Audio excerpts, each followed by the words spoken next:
उच्च गति अभ्यास खंड 1 रामधारी गुप्ता प्रतिलेखन संख्या 4344 गति 80 शब्द प्रति मिनट। Be ready 3, 2, 1 start. माननीय सभापति महोदय, मैं आपका बहुत आभारी हूँ जो आपने मुझे इस बिल पर बोलने के लिए समय दिया है। यह जो बिल सहकारिता समिति को एक समिति में भेजने का निश्चय किया गया है, जिस पर कल से बहस हो रही है, उस पर मैं आपके आदेश से कुछ कहना चाहता हूँ। श्रीमान, इस बिल को देखा जाए तो यह समझ में आता है कि यह कोई नया बिल नहीं है, बल्कि जो सन 1912 का कानून है उसी की लाइन पर बनाया गया है और कोई नई बात नहीं रखी गई है। पैरा। श्रीमान, इसमें सहकारी खेती की बात रखी गई है। अगर यह कहा जाए कि यह कोई नई बात नहीं है तो गलत नहीं होगा। जहाँ तक सहकारी खेती का संबंध है तो उसकी तरफ जनता और विशेषकर किसानों का बिल्कुल कोई झुकाव नहीं है और उनका झुकाव न होने के कारण उन्होंने उसे उस सीमा तक नहीं अपनाया जितनी सरकार को आशा थी। विराम। श्रीमान, आपको यह मालूम है कि नागपुर कांग्रेस में यह प्रस्ताव पास हुआ है कि सहकारी खेती कराई जाए।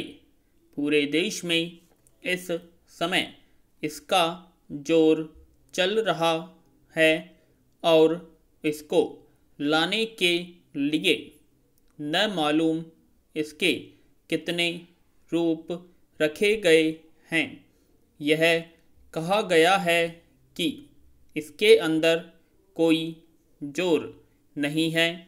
अभी एक माननीय सदस्य कह रहे थे कि राजनीतिक पार्टी के लोग यहाँ पर सहकारिता के संबंध में कुछ कहते हैं और बाहर किसानों से कुछ और ही कहते हैं।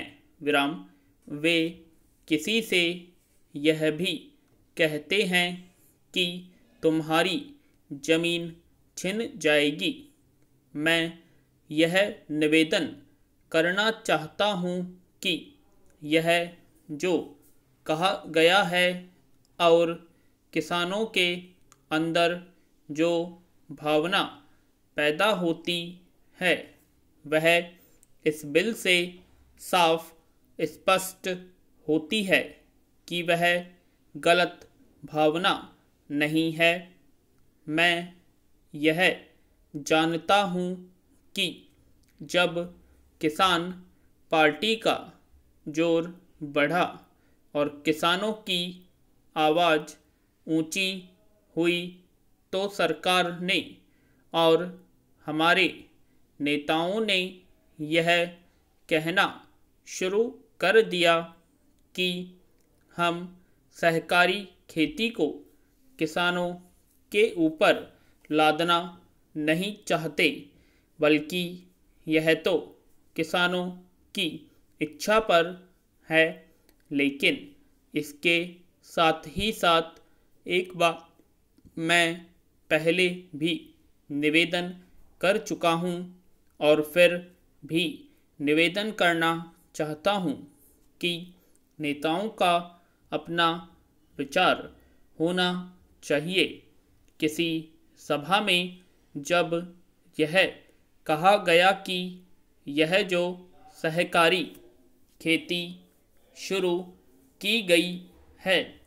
यह तो अंत में सामूहिक खेती की तरफ ले जाएगी। पैरा।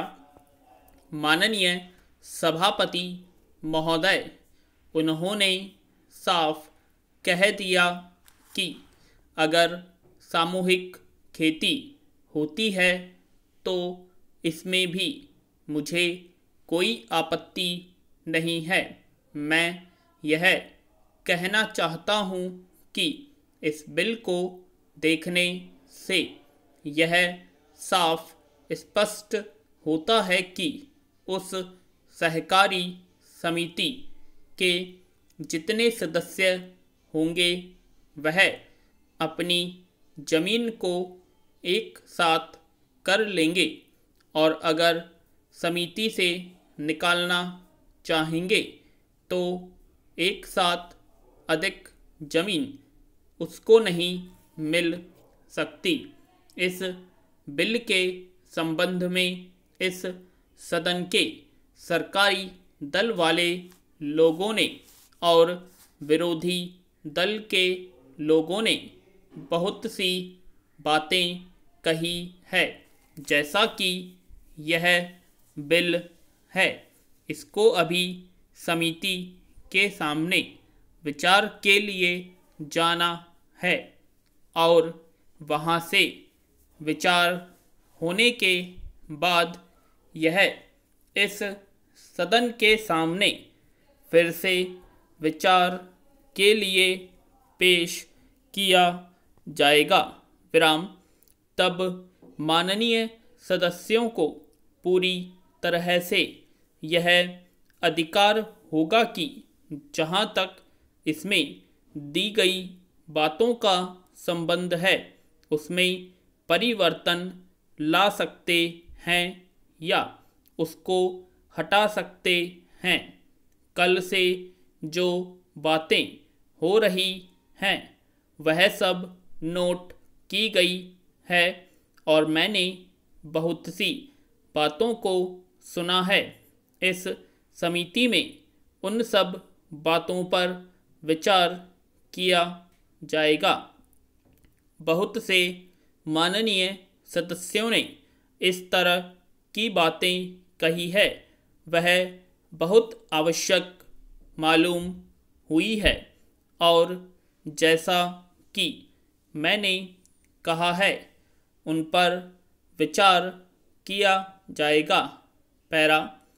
जहाँ तक सहकारिता का संबंध है, चाहे सरकारी दल वाले माननीय सदस्य हों चाहे विरोधी दल वाले माननीय सदस्य हों, सबकी यह मांग है कि जब हम जनता के राज में विश्वास करते हैं और अपने यहाँ जनता का राज स्थापित कर लिया है और जबकि देश में गरीबी है और उसका गलत लाभ भी उठाया जाता है, तब सहकारिता की बहुत आवश्यकता है।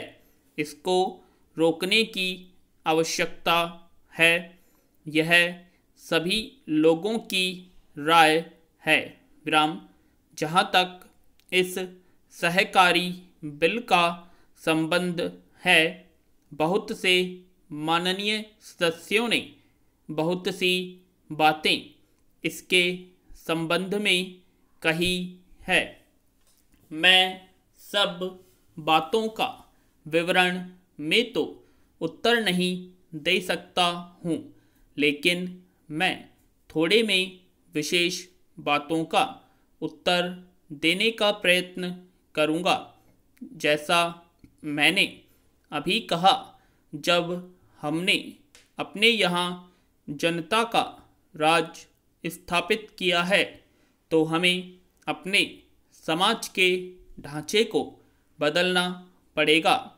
हमारे यहाँ गरीबी और अमीरी चली आती है।